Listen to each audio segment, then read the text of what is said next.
Hello friends, இன்றைக்கி நம்ம பார்க்க போகிறது ஜாப்பனி அனிமி சீரீஸான பிளாட்டினம் அண்ட் சீசன் 1 எபிசோட் 9 தான் இன்னைக்குள்ள வீடியோவில் பார்க்க போகிறோம். எப்போவும் சொல்கிற அதே டைலாக் தான். உங்களுக்கு இந்த வீடியோ பிடிச்சிருந்தது அப்படின்னா லைக் பண்ணிட்டு அப்படி மறக்காமல் நம்ம சேனலை சப்ஸ்கிரைப் பண்ணிடுங்க. இந்த அனிமையில் மட்டும் இந்த ஃபேஸ் எக்ஸ்பிரஷன் அப்புறமா ஃபேஸ் எல்லாம் கொஞ்சம் கேவலமாக காமிச்சிருப்பாங்க. அதை மட்டும் அட்ஜஸ்ட் பண்ணிக்கோங்க. சரி வாங்க நம்ம வளவலன்னு பேசாமல் இன்னைக்குள்ள கதைக்குள்ளே போக ஆரம்பிக்கலாம். இன்றைக்கி நம்ம பார்க்க போகிறது பிளாட்டினம் அண்ட் சீசன் 1 எபிசோட் 9. இப்போ புதுசாக நமக்கு ஒருத்தனை காமிக்கிறாங்க.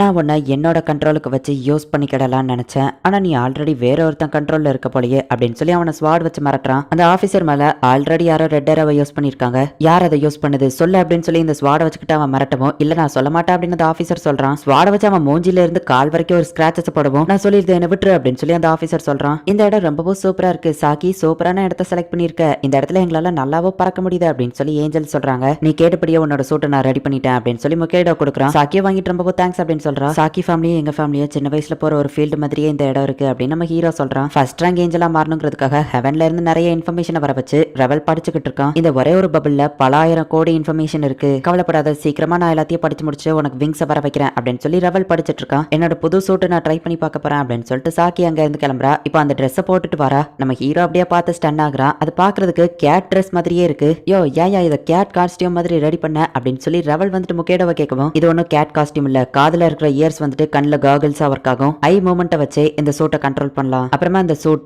இவ ரொம்பவும் வீக்கா இருக்காங்கிறதுனால இவளோட ஸ்ட்ரென்த் அதிகப்படுத்தும். பேட்டரிய சூட்குள்ளேயே வச்சா ஹீட் ஆகும்னு சொல்லி தான் வால் மாதிரி அதை சூட்டை விட்டு வெளியே தனியா வச்சிருக்கோம். இந்த ட்ரெஸ்க்குள்ள கோல்ட் ரெசிஸ்டன்ஸும் இருக்கு அப்படின்னு சொல்லி முக்கேட்டு சொல்லவோ, எனக்கு இது ரொம்ப பிடிச்சிருக்கு அப்படின்னு அவ சொல்றா. கைஸ் ஏதோ வருது அப்படின்னு சொல்லி நாசே சொல்லவோ, பார்த்தா ஒரு ரெட் ஏரோ வருது. நம்ம ஹீரோ டக்குன்னு போய் ப்ரொடெக்ட் பண்றா. கவலைப்படாத, இது என்னோட ஏரோ தான், என்னால ஃபீல் பண்ண முடியுது. நான் ரெட் ஏரோ வச்சு ஷார்ட் பண்ண யாரோ ஒருத்தங்க இறந்து போயிட்டாங்க அப்படின்னு முக்கேடோ சொல்லவும், அப்படின்னா இப்போ உங்களாலேயே ஒரு ரெட் ஏரோ யூஸ் பண்ண முடியும் அப்படின்னு ரவல் சொல்றான். முக்கேடோ டக்குன்னு ஷாக் ஆயிட்டு, மிராய் நம்ம டக்குன்னு கிளம்பணும் அப்படின்னு சொல்லி அவங்க ரெண்டு பேருமே காஸ்டியூம் போட்டுட்டு டக்குன்னு அந்த இடத்துல இருந்து கிளம்புறாங்க. விங்ஸ் இல்லாததுனால சாக்கிய தனியா விட்டுட்டு போகப்போ ரெவலோ ஃபீல் பண்றான். என் ஒய்ஃப்க்கு கால் பண்ணா அவ எடுக்க மாட்டேங்கிறா, கண்டிப்பா இதுல மெட்ரோபாலிமன் இன்வால்வ் ஆயிருக்கான்னு நினைக்கிறேன். ரெட் ஏரோ ஷூட் பண்ண ஒருத்தனை வச்சு என் ஐடென்டிட்டியை அவங்க தெரிஞ்சுக்கிட்டாங்க அப்படின்னு உங்க வீட்டுக்கு போய் பார்த்தா வாசல்ல ஒருத்தன் ஸ்வாட வச்சுட்டு நின்னுட்டு இருக்கான். மிராய் நீ அவனை பாத்துக்கோ அப்படின்னு சொல்லி முக்கேடோ வீட்டுக்குள்ள போறான். யார் நீ அப்படின்னு சொல்லி நம்ம ஹீரோ கேக்குறான். முக்கேடோ அவன் ஒய்ஃபையும் குழந்தையும் தேடி பாக்குறான். ஆனா அவங்க எங்க தேடியுமே கிடைக்கல. அவனோட பொண்ணுக்காக அவன் மெனக்கிட்டு ரெடி பண்ணி வச்சிருந்த அந்த ட்ரெஸ்ஸை அவங்க கிழிச்சு போட்டு வச்சிருக்காங்க. இதை பார்த்துட்டு அவன் செம டென்ஷன் ஆகுறான். யார் நீ அப்படின்னு நம்ம ஹீரோ கேட்கவும், நான் நினைச்ச மாதிரியே இது ஒர்க் ஆயிடுச்சு, நீயே ஒரு காட் கேண்டிடேட்டா அப்படின்னு அந்த ஸ்வாட் வச்சிருக்கவன் கேட்கவும், நம்ம ஹீரோ ரெட் ஏரோவை வச்சு அவனை அட்டாக் பண்றான். ஆனா அவன் டக்குன்னு பறந்து தப்பிச்சு போயிருந்தான். மிராய் ஃபர்ஸ்ட் டைமா யோசிக்காம அவன் ரெட் ஏரோவை ஷூட் பண்ணிருக்கான் அப்படின்னு சொல்லி நாசே ஹாப்பி ஆகுறா. அந்த ஸ்வாட் வச்சிருந்தவன் தப்பிச்சா அந்த இடத்துல இருந்து ஓடிருந்தான். அவன் நேரா ஒரு பார்க்குக்கு போறான். பொரிய செட் பண்ணி வச்சாச்சு, கண்டிப்பா எலி இங்க வரும் அப்படின்னு சொல்லி மெட்ரோபாலிமன் அவன் கிட்ட போன்ல சொல்றான். முகேடோவோட ஒய்ஃபையோ குழந்தையவும் அவன் ஒரு கண்ணாடி பெட்டிக்குள்ள அடைச்சு வச்சிருக்கான். இவனோட பேரு ஹாஜிமே. இவன் பிறக்கும் போதே ரொம்ப ஏழையாவும் அசிங்கமாவும் பிறந்தான். வளர்ந்ததுக்கு அப்புறம் இவன் இன்னும் ஏழையாதான் மாறினான். இவன் பிறக்கும் போதே அசிங்கமா பிறந்தாங்கிறதுனால இவன் ஃபேமிலி கூட இவனை வெறுக்கதான் செஞ்சுது. இவனோட டீனேஜ் வயசுல வாழ்றதுக்காக ஏதோ சின்ன சின்ன வேலைகளை பார்த்துட்டு இருந்தான். ஆனா அவன் லைஃப் ரொம்பவும் கஷ்டமா இருந்துச்சு. ஹாஜிமே எப்பவுமே ஒரு பொண்ணை அடிக்கடி பார்த்துக்கிட்டே இருப்பான். அவன் வீட்டுல போய் பார்த்தா அவனுக்குன்னு இருந்த ஒரே ஒரு வரவும் தூக்கு போட்டு இறந்து போயிட்டாங்க. இதை பார்த்துட்டு ஹாஜிமே ரொம்பவும் கஷ்டப்பட்டு கதறி ஆள ஆரம்பிக்கிறான். கடைசியில அவங்க போட்ட அதே தூக்குல இவனும் தூக்க மாட்டி இறந்து போயிடலாம் அப்படின்னு நிக்கும் போதுதான் ஒரு ஏஞ்சல் அவன் கண்ணு முன்னாடி வருது. என்னோட பேரு பால்டா, நான் ஒரு ஃபர்ஸ்ட் ரேங்க் ஏஞ்சல். பணமும் அழகும் இருந்தா ஒரு மனுஷனோட வாழ்க்கையே மாறிடும். உனக்கும் இந்த உலகத்தை மாத்தணும்னு ஆசை இருக்கா? என்னோட இன்ட்யூஷன் என்ன சொல்லுதுன்னா, நீ காடா இல்லைன்னா காட் கேண்டிடேட்டா மாறினா உன் லைஃப்ல நிறைய விஷயம் மாறும் அப்படின்னு அந்த ஏஞ்சல் சொல்லவும், ஆனா நான் அழகா இல்ல, என்ன யாருக்குமே பிடிக்கலையே அப்படின்னு சொல்லி ஹாஜிமே கேட்கவும், இதை யூஸ் பண்ணா உன்னை எல்லாருக்குமே பிடிக்கும் ரெட் ஏரோவா அது கொடுக்கவும், அவனுக்கு எப்போ பிடிச்ச அந்த ஒரு பொண்ணு மேல அதை யூஸ் பண்றான். ஹாய், உன்கிட்ட நான் ரொம்ப நாளா பேசணும்னு ஆசைப்பட்டேன், உன் கையை நான் தொட்டு பார்க்கலாமா அப்படின்னு சொல்லி கேட்டவா கையை பிடிக்கிறான். ரெட் ஏரோவை யூஸ் பண்ணிருக்கிறதுனால அந்த பொண்ணு இவன் எது சொன்னாலும் ஓகே தான் சொல்லுவா. உன்னை கிஸ் பண்ணலாமான்னு கேட்கவா, அவ்வளோ சரி ஓகேன்னு சொல்றா. அப்ப இவன் கண்ணாடியில பார்க்கும்போது இவன் மூஞ்ச இவனே பார்த்துட்டு என் மூஞ்சி ரொம்ப கேவலமா இருக்கு அப்படின்னு சொல்லி பதறி அடிச்சுக்கிட்டு ஓடுதான். வீட்டுல போய் அழுதுட்டு இருக்கவான். அந்த ஏஞ்சல் என்னாச்சுன்னு கேக்குது. என்னோட மூஞ்ச பார்க்க எனக்கே பிடிக்கல, அது ரொம்ப கொடூரமா இருக்கு அப்படின்னு அவன் அழுதுட்டு இருக்கப்போ, உன்னோட ஃபீலிங்ஸ் என்னால புரிஞ்சுக்கிட முடியுது அப்படின்னு அந்த பால்டா சொல்றான். மெட்ரா பஞ்ச், யாருக்கு அநியாயம் நடந்தாலும் அதை நான் காப்பாத்துவேன் அப்படின்னு சொல்லி மெட்ரோபாலிமன் அவன் டிவியில பாக்குறான். எங்கப்பா இவன் எவ்வளவு கான்பிடன்ஸோட இருக்கான் அப்படின்னு சொல்லி ஹாஜிமே அவனை பார்த்து இன்ஸ்பயர் ஆகிறான். 12 காட் கேண்டிடேட்ஸையும் அவன் கொல்லுவன்னு சொல்லியுமே கூட ஹாஜிமேக்கு அவனை ரொம்பவோ பிடிச்சிருக்கு. இந்த பையன் பிறக்கும் போதே ரொம்ப ஹேண்ட்ஸமாவோ ரொம்ப ரிச்சாவோ பிறந்திருக்கான். இவன் ரொம்பவும் ஸ்மார்ட்டான பையன், இவனை சுத்தி இருக்கிற எல்லாருக்குமே இவனை பிடிக்கும் அப்படின்னு சொல்லி அந்த பால்டாங்கிற ஏஞ்சல் சொல்லவும், மிஸ்டர் பாலமனை நான் எப்படியாச்சும் நேரில் மீட் பண்ணியே ஆகணும், அதுக்கு என் ஃபேஸை சர்ஜரி பண்ணிக்கிட போறேன் அப்படின்னு சொல்லிட்டு ஃபேஸ் சர்ஜரி பண்ணிக்கிட்டு தான் நாளைக்கு ஸ்டேடியம்ல மீட்டிங் இருக்கு, பேச்சுவார்த்தை நடத்ததான் கூப்பிடுதான், எல்லாரும் வந்துருங்க அப்படின்னு மெட்ரோபாலிமன் டிவியில கூப்பிட்டுருப்பான். நீ போக வேண்டியதானு பால்டா கேட்கப்போ இல்ல நான் இன்னும் அழகா மாறிட்டு அதுக்கப்புறம் தான் அவரை நேர்ல போய் மீட் பண்ணணும் அப்படின்னு ஹாஜிமே சொல்றான். ரெட் ஆரோட ஹெல்ப் இல்லாமயே மத்தவங்களுக்கு என்ன பிடிக்கணும் அப்படின்னு சொல்லி சர்ஜரியோ எக்ஸசைஸோ பண்ணி இப்ப வேற லெவல்ல அவன் மாறிட்டான். ரோட்ல நடந்து போகும்போது எல்லா பொண்ணுங்களுமே அவனை தான் பாக்குறாங்க. ஆனா அவன் மூஞ்சி எனக்கு அந்த லெவலுக்கு பிடிக்கல. ஆனா பொண்ணுங்களுக்கு என்னமோ தெரியல பிடிச்சிருக்கு. அப்ப அவனுக்கு ஒரு பொண்ணு பிடிச்சிருக்கவா அந்த பொண்ணு கிட்ட போயிட்டு எச்சுச்சுமி அப்படின்னு சொல்லவும் என்னது எச்சுச்சுமியா அப்படின்னு அந்த பொண்ணு கேக்குறா.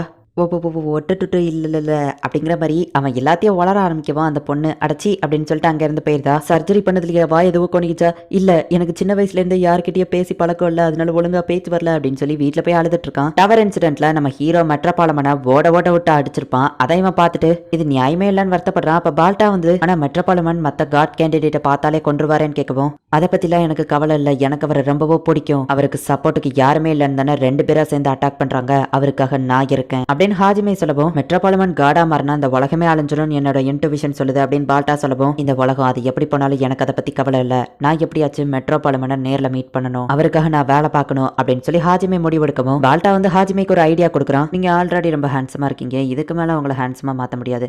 2 வருஷத்துக்கு முன்னாடி உங்களே மாதிரி ஒரு பையன் வந்தான், அவன் பேரண்ட்ஸ் தான் அந்த சோஜோ இண்டஸ்ட்ரியை வச்சிருக்காங்க அப்படின்னு சொல்லவும் அவனை பத்தி சொல்லு அப்படின்னு சொல்லி இவன் கேட்கறான். அவன் எனக்கு நிறைய காசு கொடுத்துருக்கான், இதை வெளியே சொல்லக்கூடாதுன்னு சொல்லி மீறி சொன்னா கொன்றுவேன்னு சொன்னா, ஆனா எனக்கு உங்க மேல இருக்கிற லவ்னால நான் இதை உங்ககிட்ட சொல்றேன். ஆக்சுவலி அவன் வந்தது அவனுக்காக இல்ல, அவன் இறந்து போன தங்கச்சிக்காக. இறந்து போன அவன் தங்கச்சியோட பாடி எப்பவுமே அழகா இருக்கிற மாதிரி அவன் ப்ரிசர்வ் பண்ணி தர சொல்லி கேட்டான். என்ன ஒரு கிறுக்குத்தனமான ஐடியா இல்ல அப்படின்னு அந்த டாக்டர் சொல்றா. இந்த பையன் தாங்கிறத நம்ம கன்ஃபார்ம் பண்ணணும். டவர்ல கிடைச்ச மெட்ரோபாலிமன் பிளட் சாம்பிளையும் இந்த பையனோட பிளட் சாம்பிளையும் நம்ம செக் பண்ணி பார்க்கலாம் அப்படின்னு பால்டா சொல்றான். இப்போ ஒரு பொண்ணு நேரா மெட்ரோபாலிமன் கிட்ட போயிட்டு கானடே நான் ரெட் ஆரோவால ஷூட் பண்ணப்பட்டிருக்கேன், ஹாஜிமேன்னு ஒருத்தருக்கு உன்னை ரொம்பவோ பிடிக்கும், அவர் உனக்காக வேலை பார்க்கணும்னு நினைக்காரு, ஸ்கூல் முடிஞ்சதும் மியூசிக் ரூமுக்கு போ அப்படின்னு சொல்லி அந்த பொண்ணு கிளம்புறா. அந்த பொண்ணு ஆல்ரெடி ரெட் ஆரோ வச்சு ஷூட் பண்ணப்பட்டிருக்காங்கிறத கன்ஃபார்ம் பண்ணிட்டு இவா எனக்கு டேஞ்சர் தான் அப்படின்னு சொல்லி ஒயிட் ஆரோ வச்சு அந்த பொண்ணை அவன் கொன்றுதான். கானடேவோட ஃப்ரெண்டு இவன் கையை சும்மா நீட்டிட்டு இருக்கிறத பார்த்துட்டு அந்த பொண்ணு இறந்து போறதை பார்த்துட்டு இவன் தான் ஏதோ பண்ணிட்டாங்கிறத புரிஞ்சுக்கிட்டான். அந்த ரூம்குள்ள ஹாஜிமேவோட வாய்ஸ் மட்டும் கேக்குது. ஓ சார் நீங்க வந்துட்டீங்களா, இல்லையே இது நீங்க இல்லையே அப்படின்னு சொல்லி அவன் சொல்லவும் ரெட் ஆரோ வச்சு ஷூட் பண்ணி வேற ஒரு பர்சனை நான் அனுப்பி விட்டுருக்கேன். இயர்ஃபோன்ஸ் மூலியமா நான் சொல்ற எல்லாத்தையும் அவனை அப்படியே ரிப்பீட் பண்ண சொல்லியிருக்கேன். சிசிடிவி மூலியமா நான் இதை எல்லாத்தையும் பார்த்துட்டு தான் இருக்கேன். ஒன் வே மிரரை நீ செட் பண்ணி வச்சுட்டு அதுக்கு பின்னாடியில இருந்து நான் ரூம்குள்ள வந்த உடனே என்ன ரெட் ஆரோ வச்சு ஷூட் பண்ணிடலான்னு பிளான் போட்டிருக்கியா? விங்ஸை வச்சு என்னால இந்த சின்ன ரூம்குள்ள தப்பிச்சு போக முடியாது, உண்மையிலேயே இது நல்ல பிளான் தான். சரி நீ எனக்காக வேலை பார்க்கணும்னு சொன்னியே அது என்ன கதை அப்படின்னு சொல்லி அவன் கேட்கவும் நான் உங்களை பார்த்து ரொம்ப போய் இன்ஸ்பயர் ஆயிருக்கேன், நான் உங்களுக்காக வேலை பார்க்கணும்னு நினைக்கிறேன், அதை தவிர்த்து வேற எதுவும் இல்லைன்னு ஹாஜிமே சொல்லவும் உன்னை என்கிட்ட வேலைக்கு சேர்த்துக்கணும்னா அதுக்கு நீ திறமசாலியா இருக்கணும், ஆனா நீ என்னோட ஐடென்டிட்டியை கண்டுபிடிச்சிருக்க, சோ நீ அந்த லெவலுக்கு முட்டாளா இருக்க மாட்டேன்னு நினைக்கிறேன் அப்படின்னு மெட்ரோபாலிமன் சொல்லவும் அது சார் அது என்னோட அதிர்ஷ்டம், என்ன என்னோட ஏஞ்சலோட இன்ட்யூஷன் சொல்லலாம் அப்படின்னு சொல்லி அவன் சொல்லவும் இன்ட்யூஷன் அப்படின்னா அது பால்டாவா தான் இருக்கும்னு நினைக்கிறேன் அப்படின்னு சொல்லி மெட்ரோபாலிமன் ஏஞ்சல் சொல்றா. நான் ஒரு மிரர் பாக்ஸ் ரெடி பண்ணி வச்சிருக்கேன், அந்த ட்ராப் குள்ள போடுறதுக்கு ஒரு காட் கேண்டிடேட் பிடிச்சிட்டு வா, உன்னை என் சர்வெண்டா ஏத்துக்கிட்டேன் அப்படின்னு மெட்ரோபாலிமன் சொல்லவும் அவனும் சரி ஓகேன்னு சொல்றான். இப்ப கரண்ட் சிச்சுவேஷனை காமிக்கிறாங்க. முகேடோவோட போன் நம்பரை நான் கேட்க மறந்துட்டேன் சார்னு சொல்லவும் பரவாயில்லன்னு மெட்ரோபாலிமன் சொல்றான். சார் நான் என்னோட 13 ஆரோஸ்ல 12 ஆரோஸை யூஸ் பண்ணிட்டேன், இன்னும் 1 ஆரோ பேலன்ஸ் இருக்கு, அந்த வைஃபை வேணா நான் ரெட் ஆரோ வச்சு ஷூட் பண்ணிடுவான்னு ஹாஜிமே கேட்கவோ வேண்டாம் காட் கேண்டிடேட்டை மட்டும் ஷூட் பண்ணு அப்படின்னு மெட்ரோபாலிமன் சொல்றான்.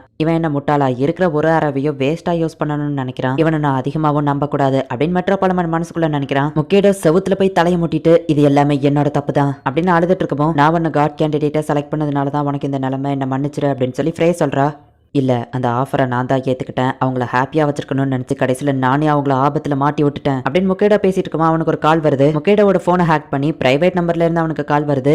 டே அப்படின்னு சொல்லி எடுத்தோடனே போன்ல கத்தவோ டே டே கத்தாத, மீனோ ஷீன் பார்க் அங்கதான் அவன் குடும்பம் இருக்கு, முடிஞ்சா போய் காப்பாத்து அப்படின்னு மெட்ரோபாலிமன் சொல்ல போய் இவ ஃபாஸ்டா ஓடுறான். ரெவலால ஒரு கட்டத்துக்கு மேல கான்சென்ட்ரேட் பண்ணி அந்த இன்ஃபர்மேஷனை படிக்க முடியல, ஆனா ஹெவன்ல இருந்து இன்ஃபர்மேஷன் கண்டினியூஸா விழுந்துகிட்டே இருக்கு. நம்ம ஹீரோ ரெவல் கிட்ட வந்து சாக்கிய பத்திரமா பாத்துக்கோ அப்படின்னு சொல்லிட்டு அங்க இருந்து கிளம்புறான். திரும்பவும் அவங்க உன்னை தனியாவே விட்டுட்டு போயிட்டாங்கல்ல அப்படின்னு சொல்லி ரெவல் வருத்தப்படுறான். மிராய் அவன் ஃபேமிலியை இழந்தப்பமோ நான் அவன் கூட இல்ல, எப்பவுமே நான் அவனுக்கு ஹெல்ப்ஃபுல்லா இருந்தது இல்லன்னு சாக்கி வருத்தப்படவும் கடல்ல சூசைட் பண்ணலான்னு போகும்போது சாக்கி எப்படி இருந்தாலோ அப்படியே தான் இப்பவும் இருக்கா, அவ ஓடையில மாறிட்டான்னு நினைச்சேன், ஆனா இன்னும் அவ அதே மாதிரி தான் வருத்தப்படுறா, அதுக்கு அவ கிட்ட விங்ஸ் இல்லாததுதான் காரணம் அப்படின்னு சொல்லி இப்ப ரெவல் போயிட்டு ஃபாஸ்டா படிக்க ஆரம்பிக்கிறான். நம்ம ஹீரோவும் முகேடோ இப்ப அந்த பார்க்குக்கு போறாங்க. இந்த இடத்துலயே இந்த எபிசோட் முடியுது. உண்மையிலேயே இந்த ஒரு எபிசோட் வந்ததுக்கு அப்புறமா தான் நான் ஒரு விஷயத்தையே நோட்டீஸ் பண்ணேன். சர்ஜரி பண்ணதுக்கு அப்புறமா ஹாஜிமேவோட ஃபேஸ் பாக்குறதுக்கு அழகா தான் இருக்கா, இல்ல உங்களுக்கு எப்படி தோணுச்சு அப்படிங்கறத முடிஞ்சா கமெண்ட்ல சொல்லுங்க. டவர்ல நடந்த ஃபைட் மாதிரி இந்த சம்பவம் கிடையாது, ஏன்னா மொகேடோட ஃபேமிலி அந்த தடவை பிடிச்சி வச்சிருக்காங்க. என்ன நடக்குது அப்படிங்கறத நெக்ஸ்ட் எபிசோட் பார்த்து தெரிஞ்சுக்கோங்க. அண்ட் உங்களுக்கு இந்த வீடியோ பிடிச்சிருந்தது அப்படின்னா லைக் பண்ணிட்டு அப்படி மறக்காம நம்ம சேனலை சப்ஸ்கிரைப் பண்ணிருங்க. தேங்க்யூ ஃபார் வாட்சிங். பை கைஸ், நெக்ஸ்ட் எபிசோட்ல மீட் பண்ணலாம்.